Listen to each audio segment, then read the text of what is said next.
The courthouse clerk's pen trembled as she recorded the marriage license on September 14, 1887. Josiah Hartwell, age 53, to Mary Elizabeth Hartwell, age 16.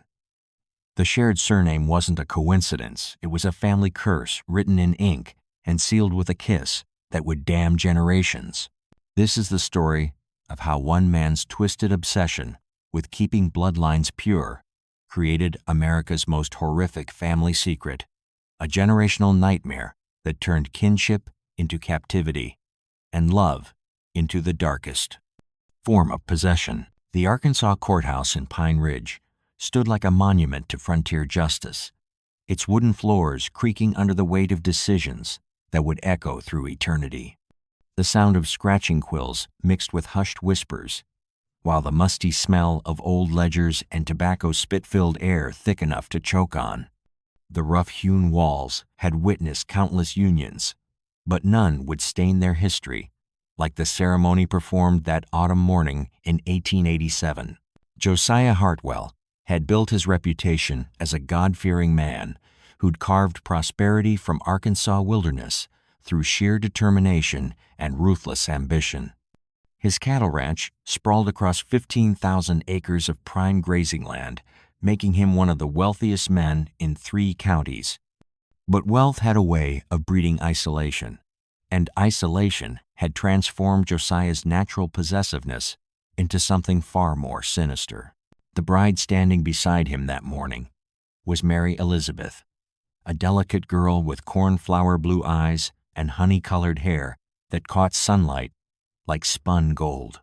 Her resemblance to her grandmother Josiah's late wife Sarah was unmistakable, from the dimpled chin to the way she worried her lower lip when nervous. That resemblance wasn't accidental. It was the culmination of a plan Josiah had been nurturing since Sarah's death 15 years earlier. Mary Elizabeth was his granddaughter. The twisted mathematics of the Hartwell family tree had been carefully calculated by a man who viewed human beings as livestock to be bred for desired traits. When his son, Thomas, had married young Rebecca Foster and produced Mary Elizabeth, Josiah had seen not a grandchild, but a future replacement for the wife whose death had left him inconsolable. Marriage certificate, Pine Ridge County, Arkansas, September 14, 1887. Parties confirm legal age and absence of impediments to matrimony. Witnessed by Judge William Crawford and County Clerk Martha Stevens. Judge Crawford had known the Hartwell family for decades, had watched Mary Elizabeth grow from a giggling child into the frightened teenager now standing before his bench. He'd also known Sarah Hartwell, had officiated at her wedding to Josiah 30 years earlier, and the resemblance between grandmother and granddaughter was so striking it made his stomach churn. But Josiah Hartwell owned half the county, including the bank that held mortgages on most of the farms around Pine Ridge. When he'd approached Judge Crawford about performing the ceremony, the implicit threat had been clear enough to ensure compliance, despite the moral revulsion the request had provoked. "Do you, Mary Elizabeth, take this man to be your lawfully wedded husband?" Judge Crawford's voice cracked as he spoke the words that would sanctify what nature and decency forbade.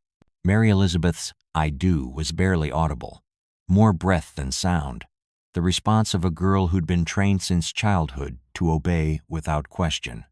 She'd been raised in isolation on the Hartwell ranch, educated by private tutors who'd been carefully selected for their willingness to ignore uncomfortable questions about family dynamics. The ceremony lasted 7 minutes. The consequences would endure for generations.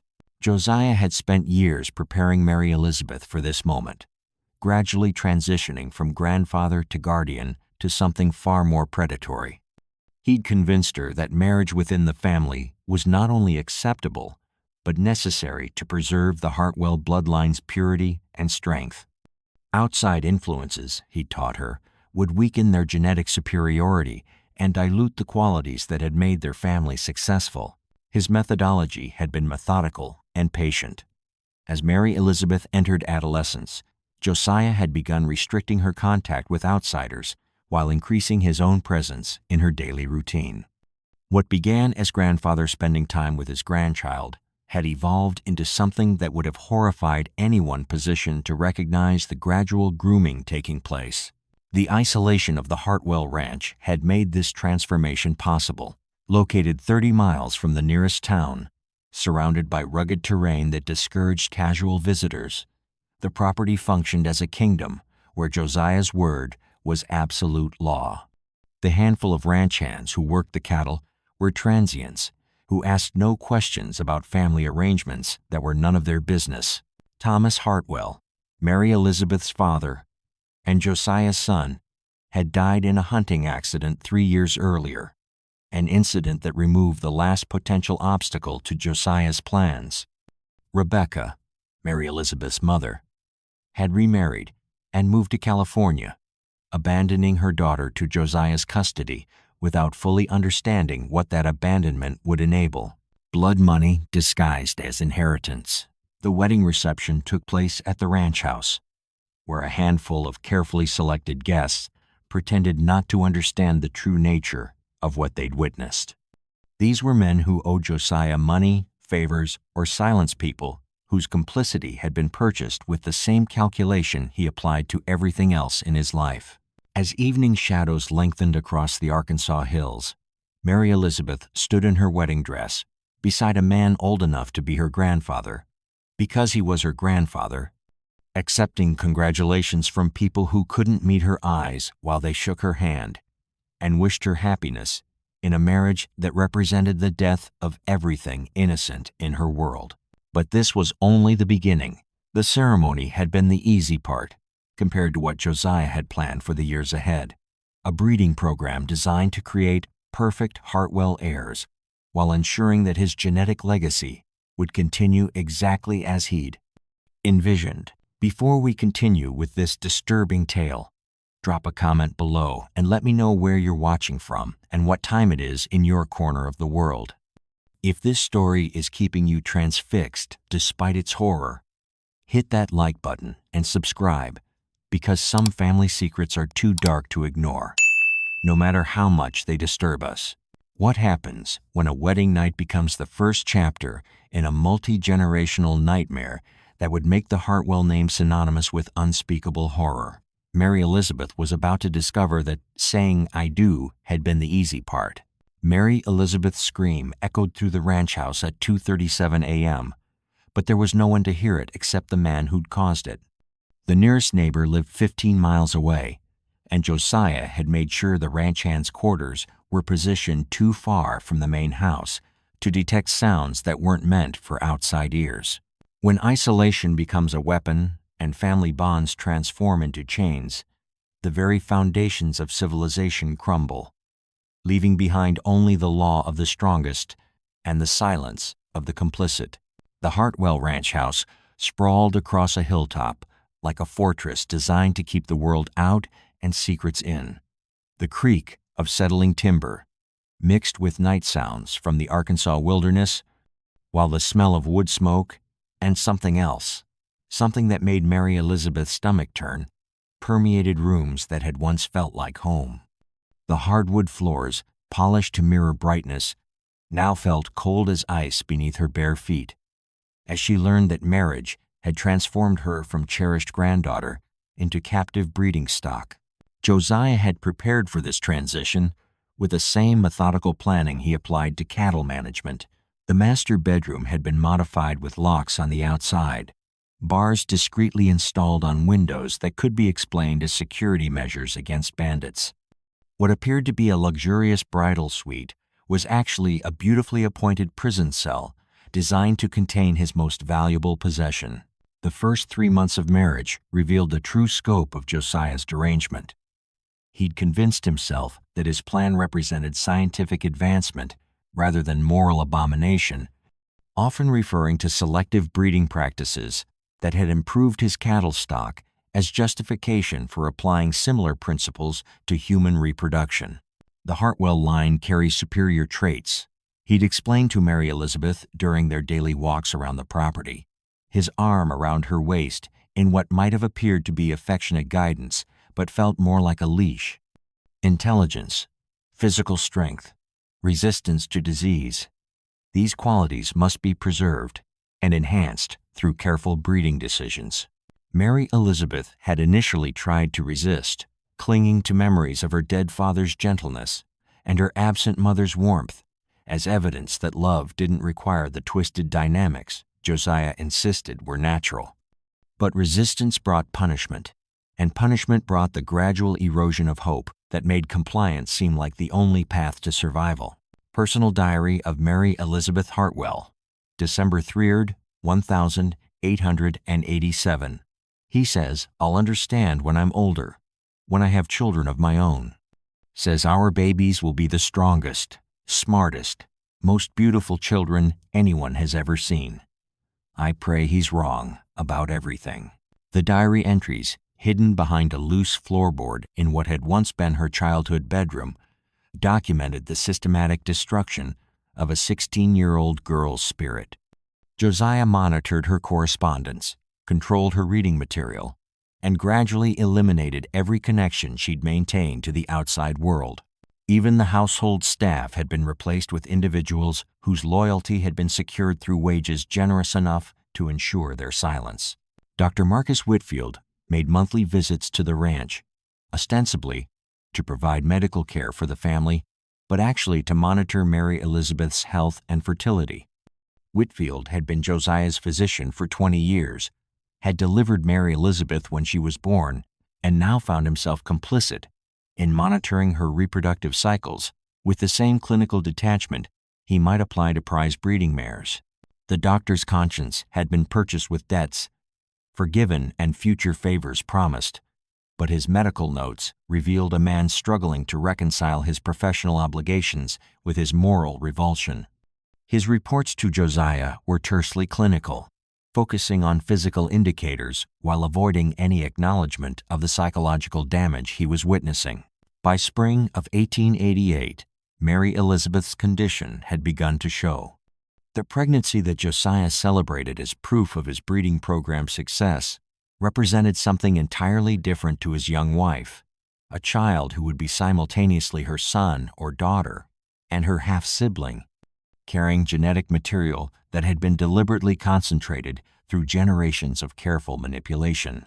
Josiah's joy was boundless and terrifying. He commissioned a cradle from the finest carpenter in Little Rock, ordered baby clothes from catalogs, and began planning nursery arrangements that would accommodate not just one child, but the several he expected Mary Elizabeth to produce over the coming years. His vision extended decades into the future, encompassing a dynasty of Hartwells whose genetic purity would make them superior to ordinary humans. The ranch hands began avoiding the main house entirely, their discomfort evident in the way they hurried through tasks that brought them near the family quarters. These were rough men, accustomed to harsh realities, but something about the atmosphere surrounding Josiah and his child bride unsettled them in ways they couldn't articulate. Family secrets buried in bloodlines. Most disturbing was Josiah's increasing obsession with documenting his experiment. He'd begun keeping detailed records of Mary Elizabeth's pregnancy, measuring her changing dimensions, recording her dietary intake, and noting behavioral modifications that he attributed to hormonal changes. The notebooks filled with his careful handwriting read like livestock breeding manuals applied to human reproduction. Visitors to the ranch had become increasingly rare, partly due to the remote location, but mostly because Josiah had begun discouraging social contact that might interfere with his program. The few guests who did arrive were carefully vetted individuals whose own moral compromises made them unlikely to question what they might observe. Judge Crawford made one visit during Mary Elizabeth's pregnancy, ostensibly to discuss legal matters, but actually to assess whether his role in the marriage ceremony had created ongoing obligations to monitor its consequences. What he found disturbed him profoundly enough that he never returned to the ranch, though he also never reported what he'd witnessed to any authority capable of intervention. The isolation that protected Josiah's secret also prevented anyone from witnessing Mary Elizabeth's deteriorating psychological condition. Her diary entries from this period revealed a young woman retreating into fantasy and dissociation as coping mechanisms, creating elaborate internal worlds where she could escape the reality of her situation. The child she carried represented both hope and horror. Hope that motherhood might provide purpose and meaning to her trapped existence. Horror that any child born from such circumstances would inevitably become either another victim or another perpetrator in Josiah's twisted dynasty. Her prayers, recorded in careful script between diary entries, begged God to either deliver her from her situation or ensure that her child would somehow escape the fate Josiah had planned. As her pregnancy advanced, Mary Elizabeth began experiencing dreams and visions that blurred the line between prophecy and madness. She dreamed of children with eyes like Josiah's, of family trees that grew in impossible directions, of bloodlines that formed nooses around the necks of future generations. But the most terrifying realization was yet to come. Josiah's plans extended far beyond one child, beyond one generation, beyond anything Mary Elizabeth's 16-year-old mind could fully comprehend. He was building something that would outlast his own lifetime, a genetic legacy that would continue his work long after he was buried in the family cemetery he'd established on the ranch's highest hill. What happens when a young mother realizes that her child is destined to become both victim and perpetrator in a generational cycle of abuse designed to last forever? Mary Elizabeth was about to discover that giving birth in the Hartwell family meant delivering more than just a baby. It meant producing the next link in a chain that might never be broken. The midwife arrived on an October night when the screaming started, but she would leave knowing secrets that would haunt her for the rest of her life. The midwife's hands shook as she cut the umbilical cord on October 21st, 1888, severing the physical connection between Mary Elizabeth and a child who would never truly be free. Mrs. Abigail Morrison had delivered hundreds of babies across Arkansas, but none under circumstances that made her question whether bringing life into the world was always a blessing. When family trees become breeding charts and children are born to fulfill their grandfather's genetic fantasies, even birth itself becomes a form of violence that ripples forward through generations yet unborn. The ranch house nursery had been transformed into something resembling a laboratory more than a baby's room. The sound of a newborn's cries mixed with Josiah's excited muttering as he examined his grandson's stepson with the intensity of a scientist confirming a successful experiment.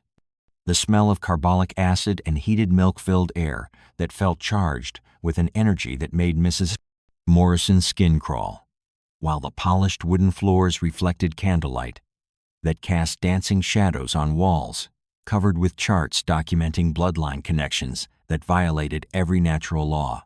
Baby Samuel Josiah Hartwell entered the world already trapped in a web of relationships that defied description. He was simultaneously Josiah's grandson, stepson, and the first subject in a breeding program designed to concentrate Hartwell genetic material across multiple generations. His birth certificate, filed with Pine Ridge County 3 days later, listed only the approved version of his parentage, concealing the biological reality that would shape every aspect of his existence. Mrs. Morrison had delivered Mary Elizabeth 17 years earlier, had held her as a squirming newborn, and marveled at her perfect tiny fingers. Now, she watched that same child herself, barely more than a girl cradling a baby whose confused genetics represented everything wrong with the isolated world Josiah had created on his ranch. "Fine specimen," Josiah announced, lifting Samuel to examine him in the lamplight. "Good bone structure, clear complexion, no obvious defects." The Hartwell breeding program shows excellent initial results. The clinical language he used to discuss his own descendant revealed the depth of his psychological transformation. To Josiah, Samuel wasn't a grandchild to be cherished, but data point confirming theories about genetic superiority that existed only in his increasingly disordered mind. Mary Elizabeth watched this examination with eyes that held no maternal joy, only an exhausted resignation that frightened Mrs. Morrison more than Josiah's obvious madness. The young mother had retreated so far into herself during pregnancy that giving birth seemed to complete some internal process of disconnection from reality. Medical notes. Dr. Marcus Whitfield, October 2020, 1888. Mother and child in acceptable physical condition. Recommend extended recovery period due to patient's youth and obvious psychological distress. Father expresses satisfaction with breeding program results. Dr. Whitfield's clinical notes couldn't capture the horror of what he'd witnessed during Samuel's birth. The physician had arrived expecting to deliver a baby under unusual circumstances, but found himself participating in something that felt more like a satanic ritual than a medical procedure. Josiah's behavior during labor had been that of a man witnessing the culmination of divine plans, rather than the natural consequence of his own criminal actions. The weeks following Samuel's birth revealed the full scope of Josiah's long-term planning. He'd already begun discussing future pregnancies with Mary Elizabeth, explaining how each subsequent child would refine and improve the genetic characteristics he was attempting to concentrate. Samuel was merely the beginning of a dynasty that would span decades and produce children whose family relationships would become increasingly complex and disturbed. The baby's care had been systematized according to Josiah's theories about optimal development, feeding schedules, sleep patterns. Even the temperature of his nursery had been calculated to maximize growth and minimize outside influences that might interfere with the genetic superiority Josiah was convinced Samuel possessed. Mary Elizabeth's role in this system was purely functional. She was expected to nurse Samuel, but Josiah monitored even this intimate interaction to ensure it met his specifications. The young mother's emotional connection to her child was viewed as potentially problematic, something that might interfere with the objective breeding program Josiah intended to maintain. Mrs. Morrison made 3 return visits to check on mother and child, each trip leaving her more disturbed than the last. Samuel was thriving physically, but something about the atmosphere in the Hartwell house felt fundamentally wrong. The baby never seemed to cry when Josiah was present, as if even an infant could sense the dangerous currents of mental illness flowing through his environment. During her final visit, Mrs. Morrison discovered Mary Elizabeth sitting beside Samuel's cradle, singing lullabies her own grandmother had taught her, while tears streamed down her face. The contrast between the innocent melody and the perverted circumstances surrounding the child it was meant to comfort created a scene so heartbreaking that Mrs. Morrison never spoke of it to anyone for the remainder of her life. Silence purchased with shame, the ranch community had begun adapting to the reality of Josiah's domestic arrangement through willful blindness and careful avoidance. The hired hands went about their work with studied indifference to family dynamics they pretended not to understand, while merchants in Pine Ridge provided goods and services without asking questions that might complicate profitable business relationships. Judge Crawford received periodic reports about the Hartwell family's well-being through his network of legal and social connections, but these sanitized accounts revealed nothing about the psychological damage being inflicted on both mother and child.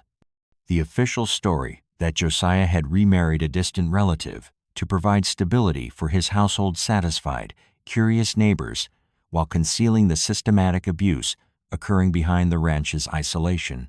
By Christmas of 1888, Josiah had already begun planning modifications to the ranch house that would accommodate the large family he expected to produce through continued breeding with Mary Elizabeth. Additional bedrooms, expanded dining facilities, and a schoolroom where future Hartwell children could be educated in isolation from corrupting outside influences. His vision extended beyond simple reproduction to encompass the creation of a separate society where Hartwell genetic superiority could flourish without interference from inferior bloodlines. Samuel represented the first citizen of this planned community, a child who would be raised according to principles that prioritized genetic purity over human connection. The baby's first Christmas was celebrated with gifts carefully selected to encourage traits Josiah valued: puzzles to develop intelligence, building blocks to enhance spatial reasoning, picture books featuring successful families that modeled the relationships Samuel was expected to embrace as natural and desirable. Mary Elizabeth participated in these celebrations with mechanical compliance, her maternal instincts crushed under the weight of circumstances that made loving her child feel like collaboration with her own oppressor. She held Samuel, fed him, sang to him, but the joy that should have accompanied motherhood had been replaced by a hollow ache that grew stronger with each passing day. The most disturbing development came in the form of letters Josiah began writing to medical journals and agricultural publications, describing his breeding experiments in language abstract enough to avoid criminal implications, while detailing results that made his intentions clear to anyone capable of reading between the lines. These communications represented more than mere documentation. They were attempts to find intellectual validation for practices that existed far beyond the boundaries of acceptable behavior. Josiah was seeking a community of like-minded individuals who might appreciate his work and potentially replicate his methods.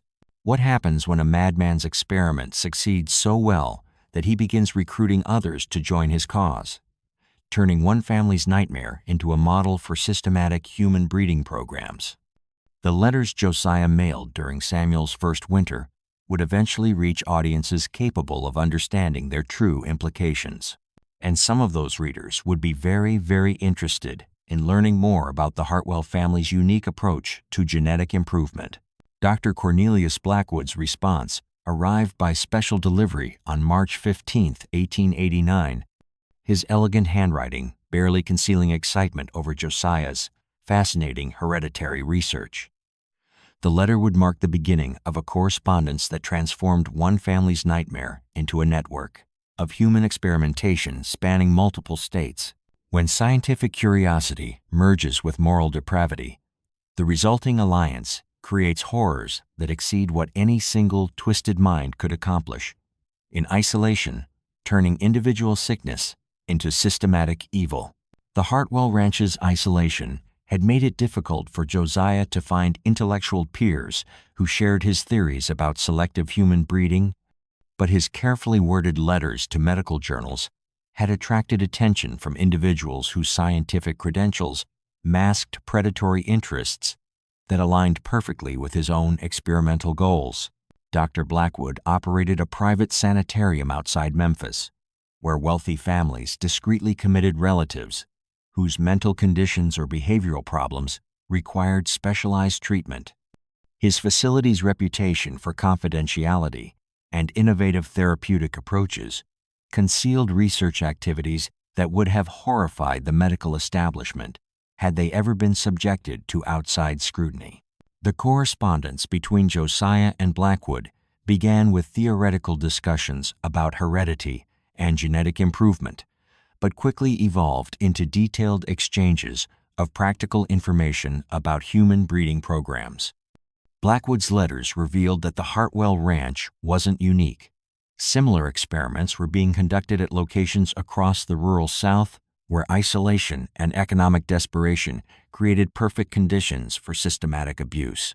Letter from Dr. Cornelius Blackwood to Josiah Hartwell, March 2020, 1889. Your preliminary results confirm theories I've tested with 3 families over past 6 years. Suggest monthly correspondence to coordinate methodologies and compare developmental outcomes.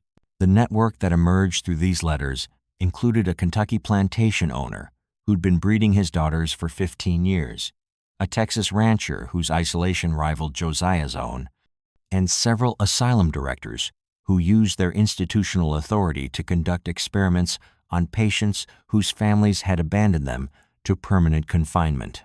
Each participant brought unique expertise to their collective enterprise. Josiah contributed detailed documentation of breeding techniques and genetic outcomes. Blackwood provided medical knowledge that helped optimize fertility and minimize health complications. Others shared methods for maintaining secrecy and managing the psychological challenges associated with long-term captivity. The scientific language these men used to discuss their activities created a veneer of legitimacy that helped them rationalize behaviors they understood were criminal. Terms like hereditary optimization, genetic concentration, and bloodline purification transformed incest, rape, and child abuse into research methodologies that could be discussed with academic detachment. Samuel's first birthday was celebrated according to protocols Josiah had developed through correspondence with his newfound colleagues. The child's development was measured against benchmarks established by comparing multiple subjects across different breeding programs, with Josiah meticulously documenting results that he shared in monthly reports to other network members.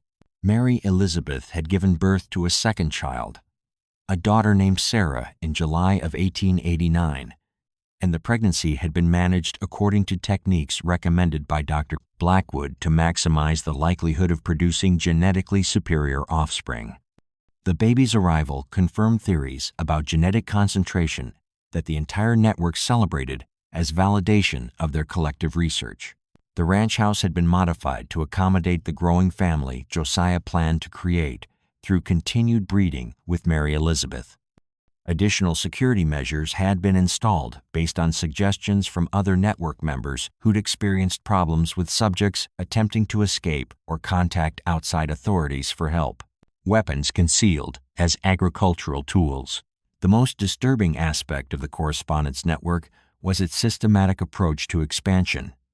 Each member was encouraged to identify additional participants who might contribute valuable expertise or provide new experimental subjects for research purposes. The group's growth was limited only by the need to maintain absolute secrecy about activities that would result in lengthy prison sentences if discovered by law enforcement. Judge Crawford had begun receiving anonymous letters questioning the Hartwell family's domestic arrangements, but these communications were easily dismissed as gossip from disgruntled neighbors jealous of Josiah's success and prosperity. The judge's complicity in the original marriage ceremony created incentives to avoid investigations that might reveal his own role in enabling the ongoing abuse. Dr. Whitfield's monthly visits to the ranch had evolved into something resembling research consultations more than medical examinations. His notes from this period documented not just the health of Mary Elizabeth and her children, but also their responses to various psychological manipulation techniques recommended by other network members. The physician's moral deterioration was evident in correspondence he maintained with Dr. Pline. Blackwood, seeking advice about managing subjects who showed signs of psychological resistance or attempted to develop emotional connections that might interfere with breeding program objectives. His transformation from healer to collaborator illustrated how gradually individuals could be drawn into activities that violated every principle they'd once claimed to uphold. By winter of 1889, the network had established regular conferences where members could meet face-to-face to share research results and coordinate future activities. These gatherings were disguised as medical symposiums or agricultural meetings, providing cover for discussions that focused on optimizing human breeding programs through improved techniques and expanded operations. The first conference was held at Dr. Blackwood's Memphis facility in December, with Josiah traveling there under the pretense of seeking medical treatment for livestock health problems. Mary Elizabeth remained at the ranch with her 2 children, guarded by hired hands whose wages had been increased to ensure their continued loyalty and silence. During the 3-day meeting, Josiah learned about breeding techniques that had produced remarkable results at other facilities. He returned to Arkansas with detailed plans for expanding his own program and specific recommendations for managing the psychological challenges associated with long-term confinement of breeding subjects. The network's influence extended beyond individual families to encompass broader social and political objectives. Several members had begun discussing the possibility of establishing entire communities dedicated to genetic improvement, where multiple families could participate in breeding programs designed to create populations of genetically superior individuals. These discussions represented the evolution of individual depravity into organized movement with apocalyptic implications. What had begun as isolated incidents of family abuse was transforming into systematic effort to reshape human genetics according to theories that existed only in the minds of men whose moral compasses had been permanently damaged by their own criminal actions. The correspondence files that Josiah maintained in his study contained enough information to destroy dozens of prominent families across multiple states, but they also represented insurance policies that protected all network members through mutual assured destruction. No single participant could be prosecuted without exposing the entire organization and implicating everyone involved. What happens when individual evil becomes collective movement, and family secrets transform into conspiracy that threatens the very foundations of human dignity? The network Josiah had joined was preparing to expand beyond isolated experimentation into something that would challenge society's basic assumptions about family, genetics, and human rights. The plans they were developing would require resources, political protection, and geographic isolation on scales that individual participants couldn't provide alone, but together they possessed enough wealth and influence to create something truly monstrous. The surveyor's maps arrived at the Hartwell Ranch on June 10, 1890, detailing 25,000 acres of remote Arkansas wilderness that would become home to America's first systematic human breeding colony. Josiah spread the charts across his study table, while his network colleagues gathered around like generals planning a campaign that would span generations. When individual evil achieves institutional scale and geographic isolation, the resulting horror transcends personal tragedy to become a threat to humanity itself, a cancer that grows in darkness until it's too large and too well established to remove. The proposed colony site lay in the Arkansas Ozark Mountains, where rugged terrain and sparse population created perfect conditions for establishing a community dedicated to genetic experimentation without outside interference. The sound of rushing streams echoed through valleys thick with pine and oak, while the smell of wild honeysuckle masked the scent of something rotting in the region's moral foundation. The rocky soil felt firm beneath surveyors' boots, solid enough to support buildings that would house secrets too terrible for civilized society to acknowledge. Dr. Blackwood had provided the initial funding for land acquisition through shell companies that concealed the true purpose of the development project. Official documents described plans for an agricultural cooperative focused on livestock, breeding, and crop experimentation, language that provided legal cover for activities that would actually involve human subjects rather than animal stock. The network had grown to include 12 active participants across 6 states, each contributing specialized expertise and resources to the collective enterprise. A Kentucky coal baron provided construction materials and mining equipment. A Texas railroad executive arranged for transportation infrastructure that would connect the colony to supply routes while maintaining security. Several asylum directors contributed subjects whose families had abandoned them to permanent institutional care. Josiah's role in the organization had evolved from isolated experimenter to chief coordinator of breeding programs that would be implemented across multiple family groups within the colony. His experience with Mary Elizabeth had provided valuable data about techniques for maintaining long-term captivity while maximizing reproductive output from female subjects. Architectural plans, Hartwell Colony, dated August 15, 1890. Residential compound designed for optimal subject containment and breeding program efficiency. Security features integrated throughout to prevent unauthorized departure or external communication. The colony's design reflected lessons learned from individual experiments conducted by network members over the previous decade. Residential buildings were positioned to maximize surveillance while minimizing opportunities for subjects to coordinate resistance efforts. Communication with the outside world would be completely controlled through a single telegraph line monitored by colony administrators. Mary Elizabeth had given birth to 3 more children by the time construction began in earnest during spring of 1891. Samuel, Sarah, baby Thomas, infant Rebecca, and newborn Josiah Jr.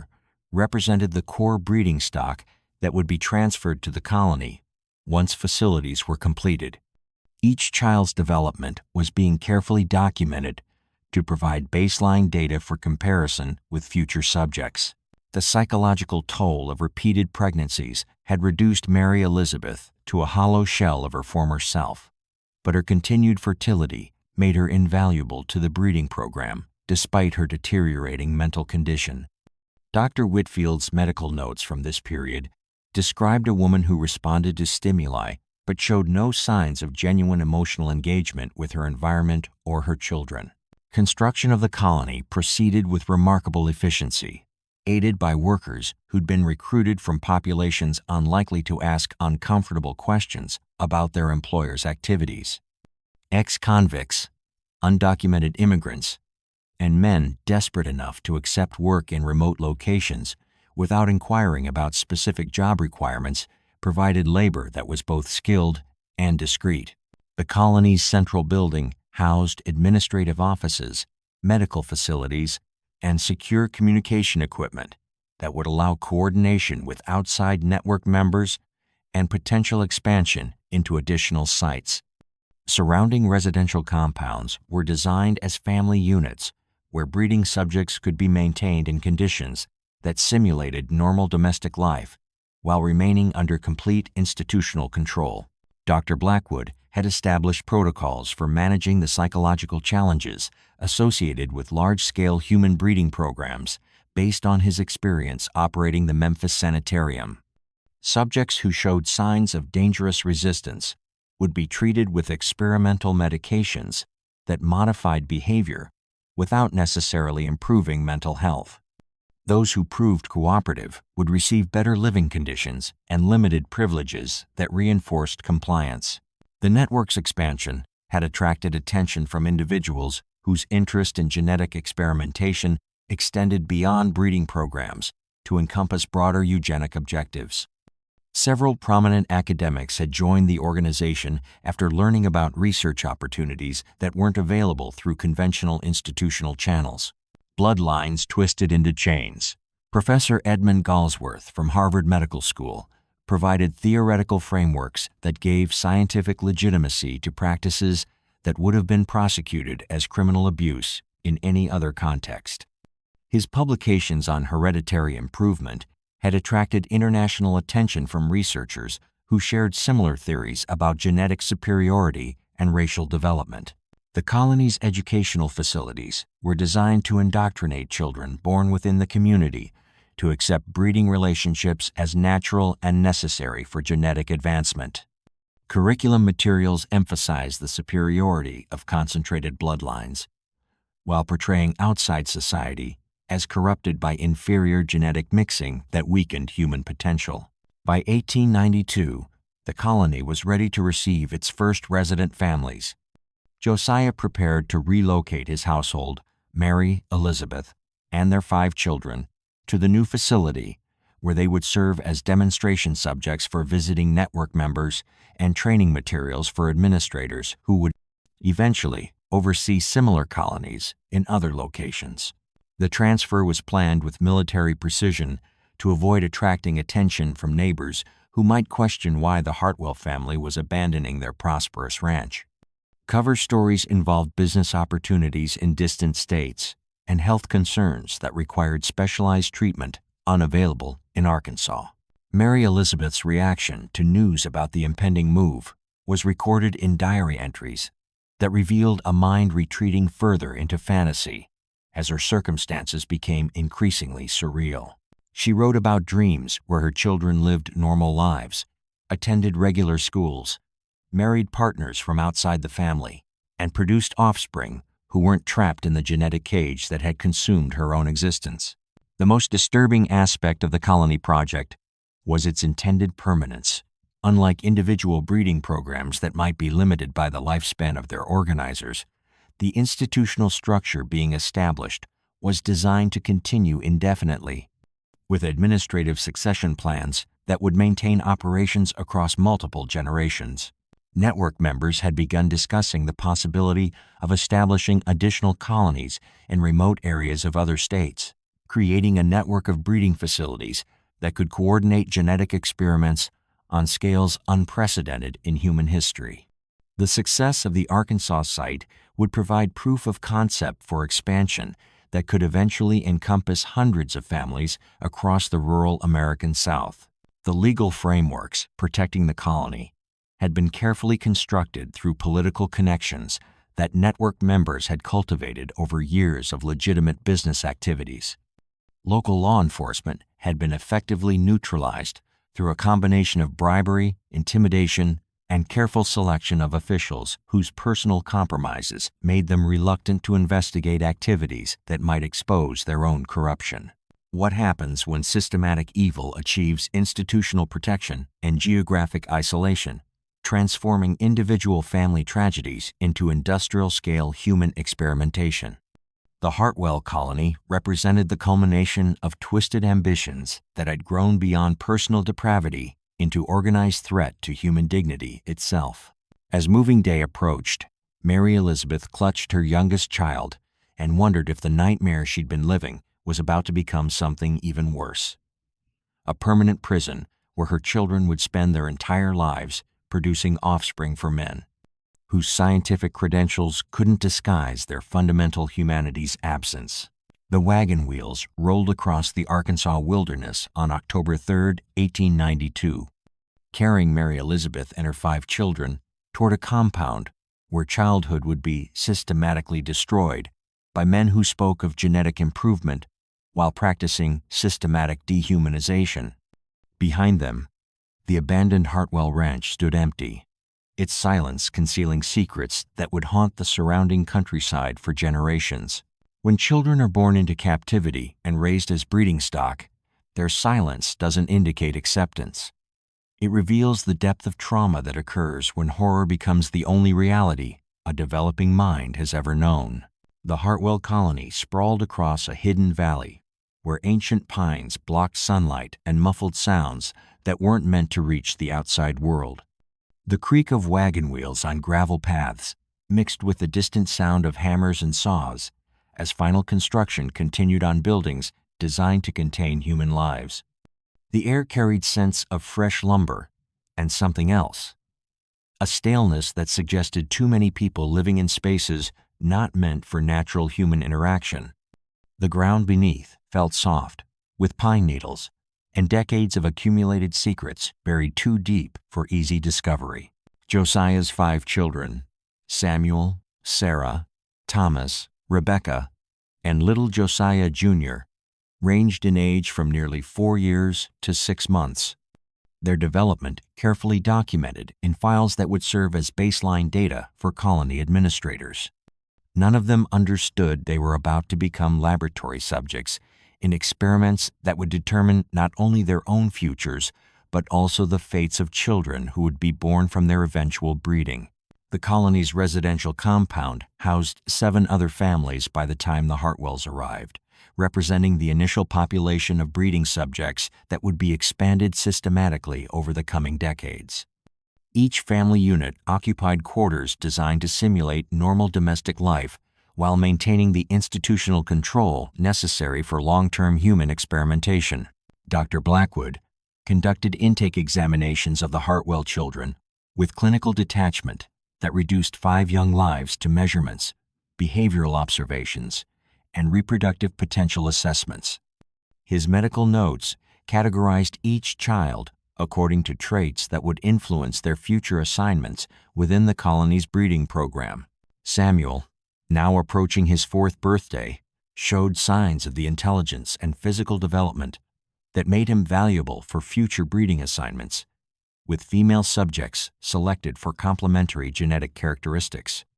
His early childhood had been spent in isolation that made him more tractable than children raised in normal family environments, though he occasionally displayed curiosity about the world beyond the ranch that would require careful management. Colony intake records. October 5th, 1892. Hartwell subjects demonstrate acceptable adaptation to controlled environment. recommend immediate integration into educational protocols designed to prepare subjects for breeding assignments upon reaching reproductive maturity. The colony's educational system had been designed to indoctrinate children from birth to accept breeding relationships as natural and necessary for genetic advancement. Classroom materials emphasized the superiority of concentrated bloodlines, while portraying outside society as corrupted by inferior genetic mixing that weakened human potential and threatened the survival of superior individuals. Children were separated from their mothers at age 5 to prevent emotional bonding that might interfere with future breeding assignments. This separation was presented as educational advancement, an opportunity for specialized training that would prepare them for important roles within the colony's genetic improvement program. Mary Elizabeth's psychological deterioration accelerated dramatically when Samuel was removed from her quarters and transferred to the boys' dormitory, where he would be raised alongside other male breeding subjects. Her protests were treated as temporary adjustment difficulties that would resolve once she accepted her role within the institutional structure. The women's quarters housed 17 female subjects, ranging in age from teenagers to women in their 40s, all maintained for breeding purposes under medical supervision that monitored their reproductive cycles and optimized their fertility through dietary and pharmaceutical interventions. Living conditions were comfortable enough to maintain health, while restrictive enough to prevent escape attempts or unauthorized communication. Dr. Blackwood had established protocols for managing the psychological challenges associated with large-scale human breeding programs based on his experience operating similar facilities. Subjects who showed signs of dangerous resistance were treated with experimental medications that modified behavior without necessarily improving mental health outcomes. The colony's medical facilities included surgical suites where procedures could be performed to address complications arising from repeated pregnancies between closely related individuals. Dr. Blackwood had anticipated that genetic concentration would produce offspring with various physical abnormalities that would require corrective interventions to maintain the breeding program's viability. The children's dormitories were designed to maximize surveillance while minimizing opportunities for subjects to develop relationships that might interfere with their eventual breeding assignments. Each child's daily activities were structured according to schedules that left no unsupervised time for conversations or bonding that could complicate their psychological conditioning. Silence, enforced through systematic terror. Education focused on practical skills that would make subjects more valuable within the colony's economic structure, while avoiding topics that might encourage critical thinking about their circumstances. Children learned basic arithmetic, reading, and agricultural techniques, but history, literature, and science were carefully edited to support theories about genetic superiority and breeding program necessity. Religious instruction emphasized biblical passages that could be interpreted to support close family breeding, particularly Old Testament stories about preserving bloodlines through marriages between relatives. These lessons were designed to provide moral justification for practices that violated conventional Christian teachings about family relationships and human dignity. The colony's economic structure was designed to be completely self-sufficient, with residents producing food, clothing, and other necessities through agricultural and manufacturing activities that generated enough surplus to fund continued operations and expansion. Children were trained from early ages to contribute labor that supported the community while preparing them for adult roles within the breeding program. By 1893, the colony housed 43 residents across 12 family units, with additional subjects arriving regularly as network members transferred breeding stock from individual programs to the centralized facility. The population growth was carefully managed to maintain optimal ratios between male and female subjects, while ensuring genetic diversity sufficient to prevent immediate inbreeding complications. Samuel had begun showing signs of the psychological conditioning that colony administrators considered successful adaptation to institutional life. He responded to instructions without question, showed no curiosity about life outside the compound, and demonstrated the kind of passive compliance that made subjects easier to manage as they approached reproductive maturity. The most disturbing aspect of the colony's success was how quickly children adapted to circumstances that should have triggered desperate resistance efforts.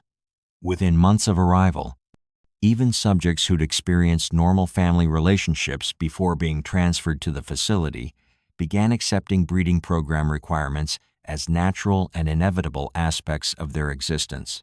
This psychological transformation represented the achievement of colony administrators' primary objective, creating human beings who would participate willingly in their own genetic exploitation, while producing offspring who would continue the cycle indefinitely. The institutional structure had been designed to manufacture consent for activities that violated every principle of human autonomy and dignity. The correspondence files maintained by colony administrators contained detailed reports about breeding program success rates, genetic outcomes, and expansion plans that would establish similar facilities throughout the rural American South. Network members received monthly updates about developments that validated their theories while providing practical information for replicating successful techniques. What happens when children raised in systematic captivity reach reproductive maturity and begin producing offspring according to breeding assignments designed by men whose scientific credentials mask fundamental moral insanity? The first generation of colony-born subjects was approaching the age where their true purpose would be revealed. Samuel would soon learn that his childhood education had been preparing him for adult responsibilities that would make him both victim and perpetrator, in a system designed to perpetuate itself across generations that stretched into a future too horrible to contemplate. Samuel Hartwell's 13th birthday was celebrated with a ceremony that resembled both graduation and funeral, as colony administrators prepared him for breeding assignments that would make him father to his own siblings' children. The candles on his cake cast shadows that seemed to writhe with the knowledge of horrors yet to come.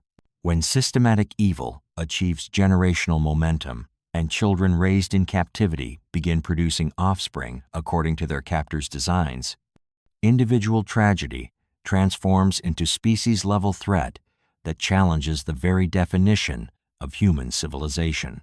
The colony's population had grown to 87 residents by 1898, housed in expanded facilities that accommodated multiple generations of subjects whose family relationships had become impossibly complex through 6 years of systematic breeding programs.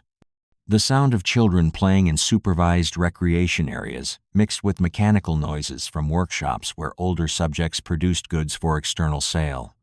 The smell of communal kitchens, and something else, something that suggested too many people living under unnatural constraints, filled air that felt charged with tensions nobody was permitted to acknowledge. The packed earth of walking paths showed wear patterns that revealed how carefully movement was controlled within the compound's boundaries. Samuel had developed into an intelligent and physically capable young man whose education had been carefully designed to prepare him for leadership roles within the colony's expanding operations. His academic instruction included advanced mathematics, basic engineering, and agricultural management skills that would be essential for maintaining the community's economic self-sufficiency as it continued growing. But his most important education involved understanding the genetic principles that supposedly justified the breeding assignments he would soon receive from colony administrators. Samuel had been taught that his superior hereditary characteristics made him valuable for producing offspring with carefully selected female subjects whose own genetic traits would complement his contributions to future generations. Mary Elizabeth had given birth to 11 children during her 6 years at the colony, with each pregnancy managed according to protocols that optimized genetic outcomes while maintaining her health for continued reproductive service. Her psychological condition had stabilized at levels that allowed basic functioning while preventing the kind of emotional connections that might interfere with breeding program objectives.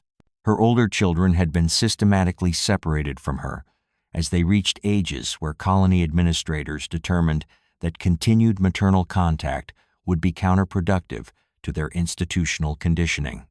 This separation process was presented as educational advancement that prepared subjects for specialized training within the community's administrative and breeding programs. Colony. Medical records. Samuel Hartwell, June 12, 1901. Subject demonstrates optimal physical development and psychological adaptation to institutional environment. Recommend initiation of breeding assignments with subjects selected for complementary genetic characteristics.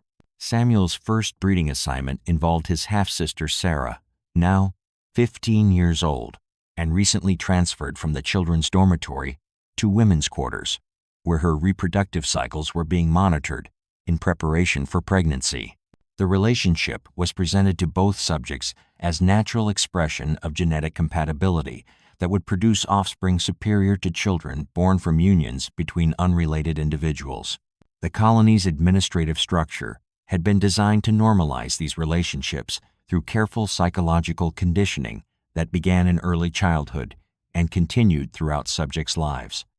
Religious instruction emphasized biblical precedents for close family breeding, while educational materials provided scientific justification for practices that violated conventional moral standards.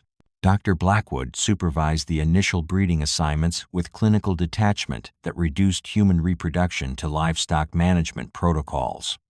His medical interventions ensured that pregnancies proceeded according to optimal schedules while minimizing complications that might interfere with subjects' continued fertility over extended periods.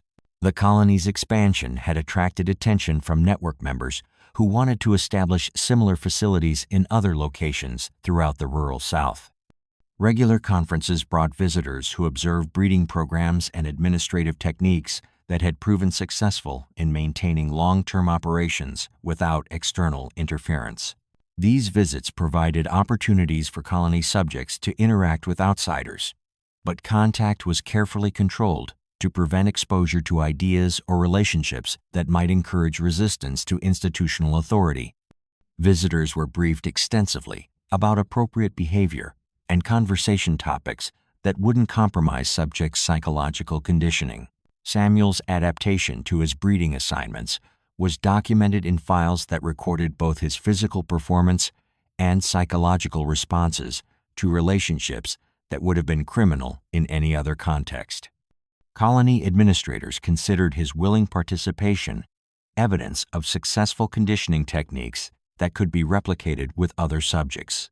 The children born from these assignments represented the colony's second-generation subjects whose entire lives would be spent within the institutional environment without any exposure to normal family relationships or social structures. These children were considered valuable experimental subjects for studying the effects of complete institutional control over human development. Genetic outcomes from the colony's breeding programs were carefully tracked through detailed records that documented physical characteristics, intellectual development, and behavioral traits of offspring produced through various combinations of related subjects. This data was shared with network members who used it to optimize their own breeding programs and plan future expansions. Blood science in laboratory notebooks. The most successful aspect of the colony's operations was its economic self-sufficiency, achieved through agricultural production and manufacturing activities that generated enough revenue to fund continued operations and expansion without requiring external financial support. This independence protected the facility from oversight that might have been triggered by financial relationships with outside institutions. By 1902, the colony housed over 100 residents across multiple generations with administrative structures that could maintain operations indefinitely through succession plans that didn't depend on any single individual's continued involvement. The institutional framework had achieved the permanence that network founders had envisioned when they began planning the facility. Samuel had become one of the colony's most productive breeding subjects, responsible for 12 pregnancies across 6 different female partners by his 18th birthday. His offspring showed the kind of concentrated genetic characteristics that administrators considered validation of their breeding program theories, despite physical abnormalities that required increasingly frequent medical interventions. The colony's educational system had been refined through a decade of experience to produce subjects who not only accepted their breeding assignments, but actively promoted institutional objectives to younger residents. Samuel had begun serving as instructor for male subjects approaching reproductive maturity, sharing techniques and attitudes that would prepare them for their own breeding responsibilities. The psychological transformation of subjects who became institutional collaborators represented one of the colony's most disturbing achievements. These individuals had been so thoroughly conditioned that they genuinely believed they were participating in scientific advancement, rather than perpetuating systematic abuse that violated every principle of human dignity. Network correspondence files from this period revealed plans for establishing additional colonies throughout the region, with the Arkansas facility serving as training center for administrators who would oversee similar operations in other locations. The success of the original site had provided proof of concept for expansion that could eventually encompass hundreds of families across multiple states. The legal protections surrounding the colony had been strengthened through political connections that network members had cultivated over years of legitimate business activities. Local law enforcement agencies had been effectively neutralized through systematic bribery and careful selection of officials whose personal compromises made them reluctant to investigate activities that might expose their own corruption. What happens when systematic evil achieves institutional permanence and begins replicating itself across geographic regions, transforming isolated experiments into a coordinated network of human breeding facilities? The success of the Hartwell Colony had demonstrated that such operations could function indefinitely without external interference. But success had also attracted attention from individuals whose interest in the network's activities wasn't motivated by scientific curiosity or genetic theories. People who understood exactly what was happening in the Arkansas wilderness and had begun making plans to either expose or eliminate the entire organization.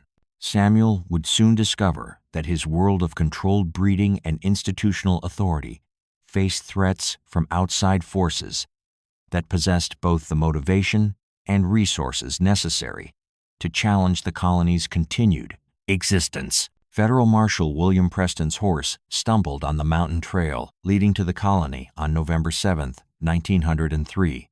But when he regained his footing and crested the ridge, he found only empty buildings and fresh graves that told stories no living witness would ever verify. The investigation that should have exposed America's darkest family secret had arrived 3 days too late. When systematic evil achieves perfect camouflage through institutional respectability and political protection, exposure becomes nearly impossible, leaving behind only whispers, unmarked graves, and the terrible knowledge that some horrors are too well organized to be stopped by conventional justice. The abandoned colony site sprawled across the Arkansas Valley like a ghost town designed by madmen, its empty buildings still echoing with the sounds of lives that had been systematically destroyed through 16 years of genetic experimentation disguised as scientific research. The creak of settling timber mixed with wind through broken windows, while the smell of decay and something else, something that made Marshal Preston's stomach turn, rose from structures that had housed secrets too terrible for civilized society to acknowledge. The packed earth of walking paths still showed wear patterns from controlled movement, permanent scars that revealed how thoroughly human freedom had been eliminated within the compound's boundaries. Marshal Preston had been investigating reports of the colony for 8 months, following a trail of evidence that led from Memphis banking records through a network of shell companies designed to conceal the true purpose of the Arkansas Development Project. His investigation had been triggered by anonymous letters received by the Justice Department from someone with intimate knowledge of the colony's operations and desperate enough to risk exposure by contacting federal authorities. The letters had been signed only "A Mother's Heart" and contained details about breeding programs, genetic experiments, and systematic abuse that seemed too horrific to be credible. But the specificity of the information, names, dates, financial transactions, architectural details, suggested that the correspondent possessed access to institutional records rather than relying on rumors or speculation. Dr. Marcus Whitfield's suicide 3 weeks earlier had provided the breakthrough that convinced federal authorities to authorize a full investigation of the colony and its associated network.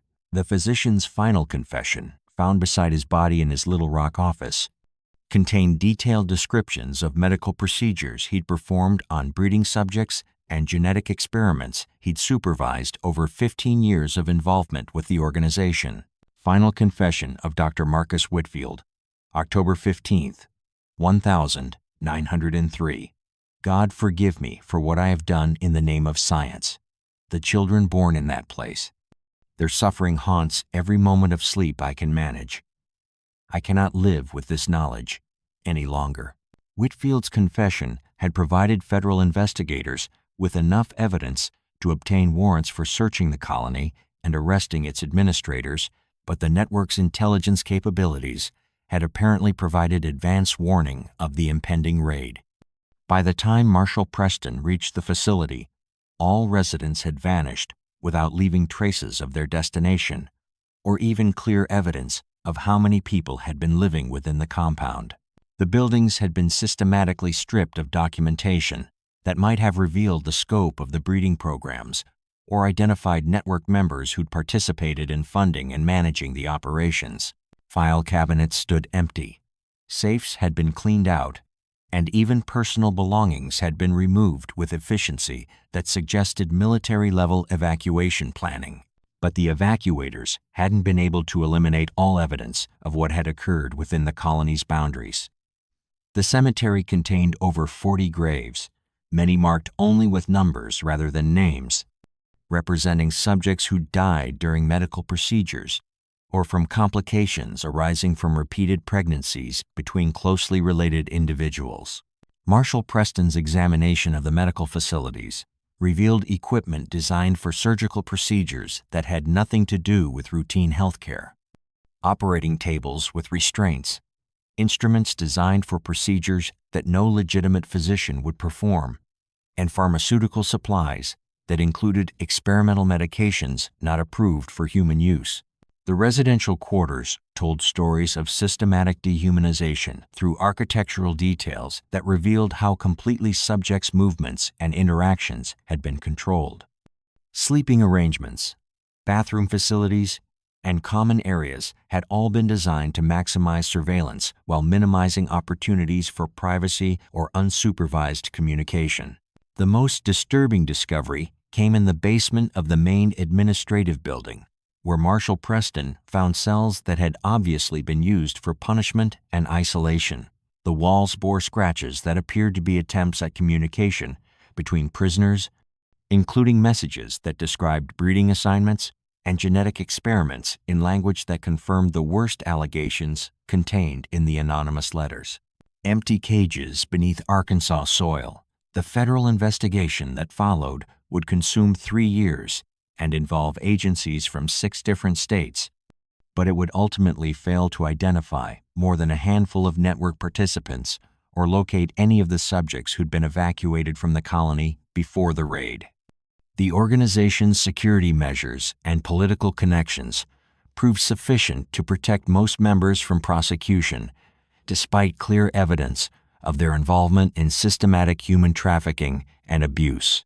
Judge Crawford's suspicious death in a hunting accident 2 weeks after the colony raid eliminated one potential source of information about the network's operations and political connections. His personal papers, which might have contained correspondence with other network members, disappeared from his office before federal investigators could examine them. Dr. Blackwood's Memphis Sanitarium was raided simultaneously with the colony, but investigators found only conventional medical facilities and patient records that revealed nothing about genetic experiments or breeding programs. The doctor himself had vanished along with his personal files, leaving behind only sanitized institutional records that provided no evidence of criminal activity.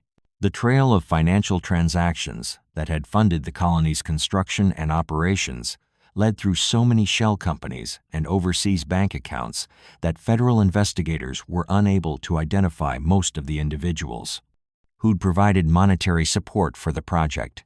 The few network members who were successfully prosecuted received relatively light sentences for financial crimes rather than facing charges related to human trafficking or abuse. Samuel Hartwell's fate, like that of all colony subjects, remained unknown despite extensive efforts to locate evacuated residents. Federal investigators theorized that subjects had been dispersed among network members operating individual breeding programs in remote locations throughout the rural South. But no specific facilities were ever discovered. Mary Elizabeth's anonymous letters to federal authorities had apparently been her final act of resistance against the system that had enslaved her for 16 years. Her correspondence with investigators stopped abruptly 3 weeks before the colony raid, suggesting that her identity as the information source had been discovered and dealt with accordingly. The network's survival of federal investigation demonstrated how effectively systematic evil could protect itself through institutional respectability and political connections. Individual members continued operating smaller-scale breeding programs for decades after the colony's evacuation, with some facilities functioning into the 1930s before finally being abandoned. The genetic legacy of the Hartwell Colony and its associated network would persist long after the institutional structures had been dismantled. Children born from breeding programs carried concentrated genetic characteristics that appeared in subsequent generations, creating medical mysteries that puzzled physicians who had no knowledge of their patients' family histories. Modern DNA analysis has revealed genetic patterns in certain Arkansas families that are consistent with intensive inbreeding programs conducted over multiple generations during the late 19th and early 20th centuries. These genetic signatures appear in populations descended from families that lived in remote areas where such programs could have operated without detection.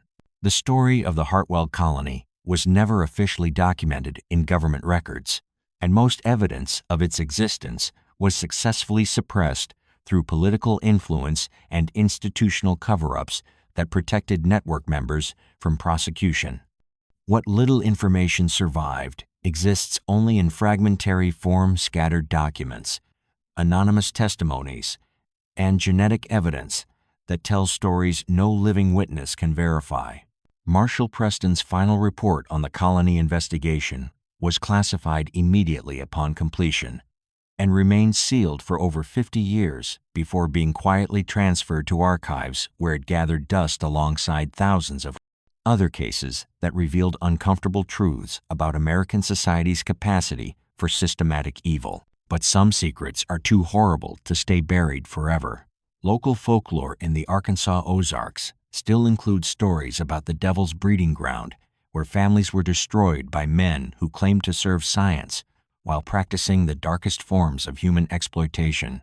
Today, hunters in the remote valleys, where the colony once operated, report finding foundations of buildings that don't appear on any official maps, along with cemetery sites that contain graves marked only with numbers rather than names.